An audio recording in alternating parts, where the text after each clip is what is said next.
Assalamualaikum warahmatullahi wabarakatuh. Perkenalkan, nama saya Prida Naura Salsabila, Prodi D3 Kebidanan, ingin mempresentasikan tentang kegawat daruratan neonatal pada kasus masalah pemberian nutrisi, aspiksia pada bayi, dan gangguan napas. Dengan dosen pengampu Ibu Widya Maya Ningrum, SST, M.Kes, MTR Keb. Bismillahirrahmanirrahim. Nutrisi pada neonatal. Yang pertama, menyediakan nutrisi cukup untuk pertumbuhan dan perkembangan. Yang kedua, mempertahankan konsentrasi darah normal. Yang ketiga, mencapai fungsi perkembangan optimal. Yang harus diberikan 6 bulan pertama yaitu ASI yang memiliki manfaat, nutrisi yang lengkap dan seimbang, perlindungan terhadap infeksi, perlindungan terhadap alergi dan penyakit imunologis, perkembangan saraf, psikologis. Enterokolitis necroticans adalah kondisi peradangan yang terjadi pada usus besar atau usus halus. Gejalanya, muntah berwarna kehijauan, diare, perut terlihat membuncit dan kembung, kulit perut bisa terlihat kemerahan, buang air besar bercampur darah, lemas, tidak mau menyusu, dan demam. Penyebabnya yaitu yang pertama, bayi yang lahir prematur juga beresiko terserang penyakit ini karena kondisi sistem organ yang belum sempurna. Yang kedua, susu formula yang diberikan kepada bayi yang baru lahir. Yang ketiga, kelebihan sel darah merah dan masalah pada sistem pencernaan. Pengobatannya di sini yang pertama, berhenti menyusui dan memberi asupan nutrisi untuk bayi melalui infus. Yang kedua, antibiotik diberikan untuk melawan infeksi. Yang ketiga, jika bayi sulit bernapas karena perut membengkak, akan diberikan tambahan oksigen. Yang keempat, selama pemberian obat-obatan, bayi harus terus dipantau. Yang terakhir, lakukan pemeriksaan tes darah dan foto ronsen perut untuk memastikan kondisi bayi tidak semakin parah. Aspiksia. Aspiksia adalah keadaan di mana bayi tidak dapat segera bernapas secara spontan dan teratur setelah lahir. Adapun pengertian dari aspiksia adalah kegagalan napas secara spontan dan teratur pada saat lahir atau beberapa saat setelah lahir, yang ditandai dengan hipoksemia, hiperkarbia, dan asidosis. Di sini, hipoksemia adalah kondisi di mana kadar oksigen dalam darah rendah, dan hiperkarbia adalah merupakan keadaan tekanan parsial karbon dioksida yang tidak normal dalam darah. Asidosis adalah kondisi yang terjadi ketika kadar asam di dalam tubuh sangat tinggi. Etiologi. Aspiksia dapat terjadi selama kehamilan, pada proses persalinan dan melahirkan atau periode segera setelah lahir. Janin sangat bergantung pada pertukaran plasenta untuk oksigen, asupan nutrisi, dan pembuangan produk sisa sehingga gangguan pada aliran darah, umbilikal maupun plasental, hampir selalu akan menyebabkan aspiksia. Penyebab aspiksia.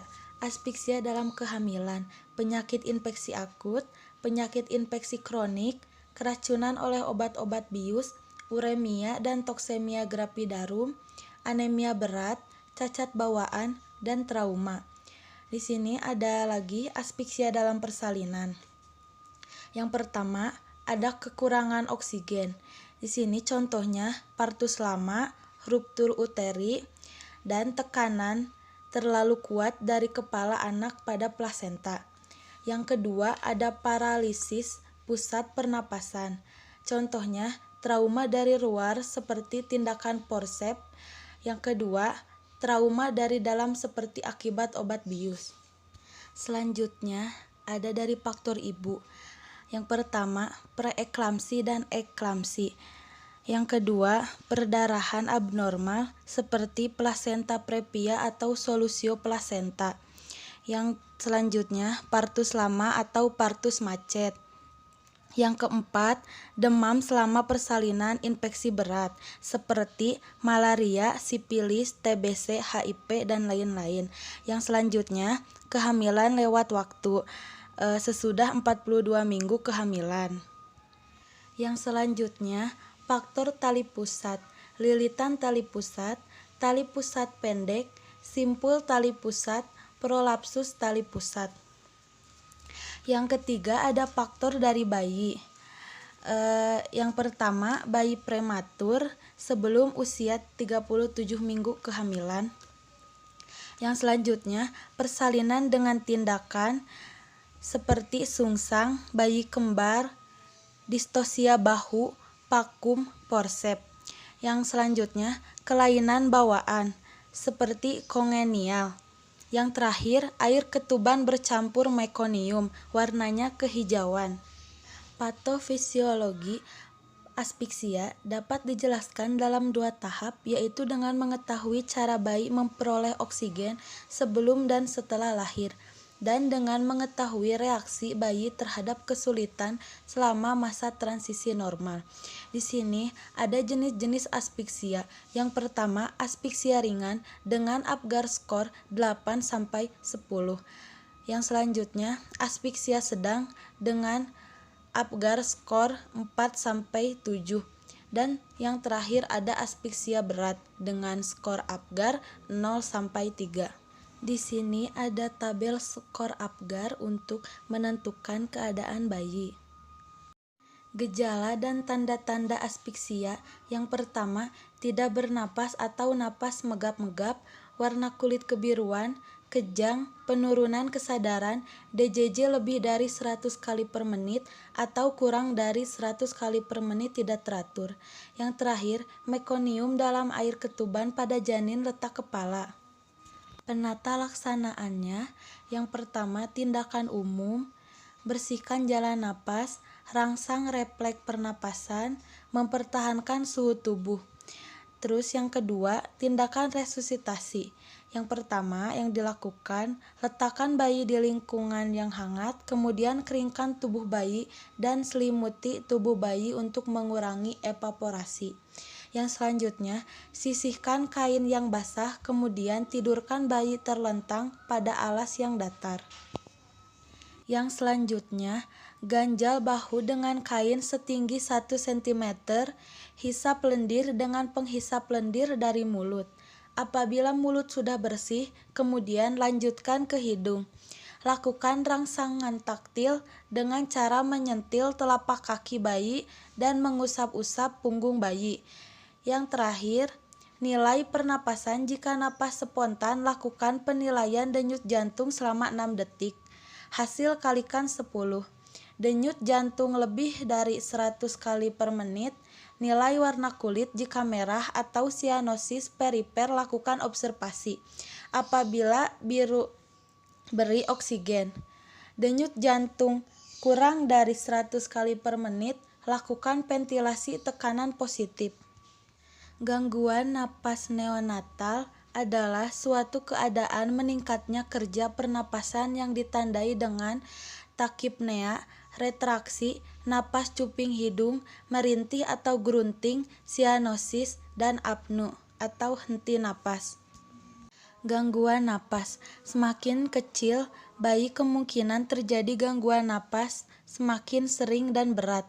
Gangguan napas yang paling sering ialah TTN, RDS, atau PMH, penyakit membran hialin, dan displasia bronkopulmonar atau BPD, akibat hipoksemia hiperkapnia. Apa itu TTN, RDS, atau PMH dan displasia bronkopulmonar? Transient tachypnea adalah gangguan pernapasan pada bayi baru lahir yang berlangsung singkat. Biasanya terjadi sesaat setelah kelahiran atau beberapa jam setelah kelahiran, namun kurang dari 24 jam. TTN adalah penyebab utama sindrom distres napas pada bayi baru lahir. Faktor resiko TTN bisa meliputi yang pertama bayi yang lahir sesar, bayi laki-laki, bayi yang memiliki riwayat asma dalam keluarganya, bayi makrosomia atau berat badan lahir besar lebih dari 4 kg, lahir dari ibu yang memiliki riwayat diabetes. Tanda dan gejala. Tanda utama dari gangguan pernapasan ini adalah bayi yang bernapas cepat dan dalam, tampak sesak dan diikuti oleh suara napas bunyi mirip ngorok.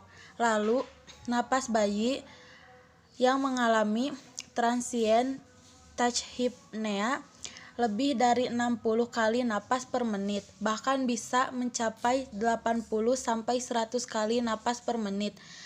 Yang selanjutnya, saat mengambil napas, dada bayi terlihat masuk ke dalam karena otot dinding dadanya tertarik. Sementara saat menghembuskan napas, dada bayi akan terlihat menggembung. Kulit bayi juga bisa tampak membiru karena kesulitan bernapas, terutama kulit di sekitar mulut dan hidung. Gejala-gejala ini umumnya tampak dalam 6 jam setelah persalinan. Penanganannya, pada umumnya TTN pada bayi baru lahir ditangani dengan pemberian bantuan oksigen. Bayi yang mengalami sesak napas dapat diberikan ASI lewat selang hidung atau selang mulut untuk mencegah makanan masuk ke dalam paru, yang bisa menyebabkan pneumonia aspirasi. Jika napas bayi setelah diukur lebih dari 80 kali per menit, maka bayi harus dipuasakan dan diberikan makanan melalui infus. RDS atau PMH terjadi jika paru-paru belum berkembang seutuhnya. Neonatal RDS biasanya terjadi pada bayi prematur. Bayi dengan neonatal RDS memiliki kesulitan bernapas secara normal. Penyebab: bayi prematur mengalami kekurangan surfaktat. Hal ini menyebabkan masalah paru-paru dan kesulitan bernapas. RDS juga terjadi karena masalah perkembangan yang berhubungan dengan genetik. Tanda dan gejala: kulit berwarna kebiruan, kemerahan pada hidung, napas yang cepat atau pendek, urin yang keluarnya sedikit, napas yang berbunyi. Penanganan: terapi pemberian surfaktat, ventilator atau NCPAP, terapi oksigen.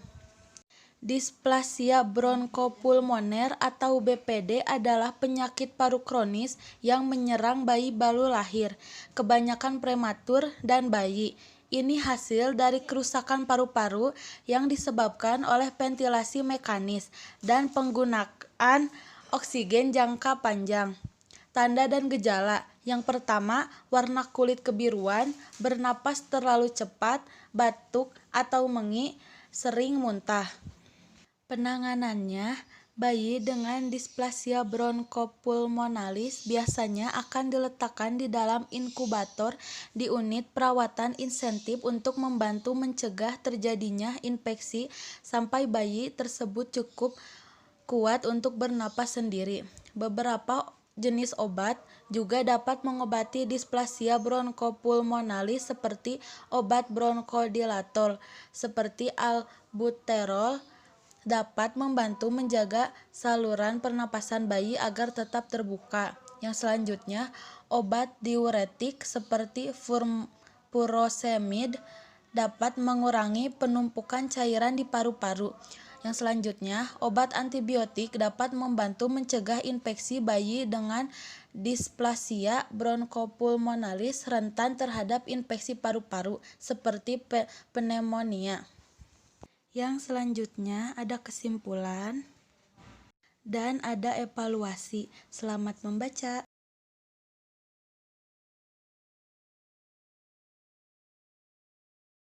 Sekian presentasi dari saya. Mohon maaf bila ada salah kata. Semoga bermanfaat. Wassalamualaikum warahmatullahi wabarakatuh.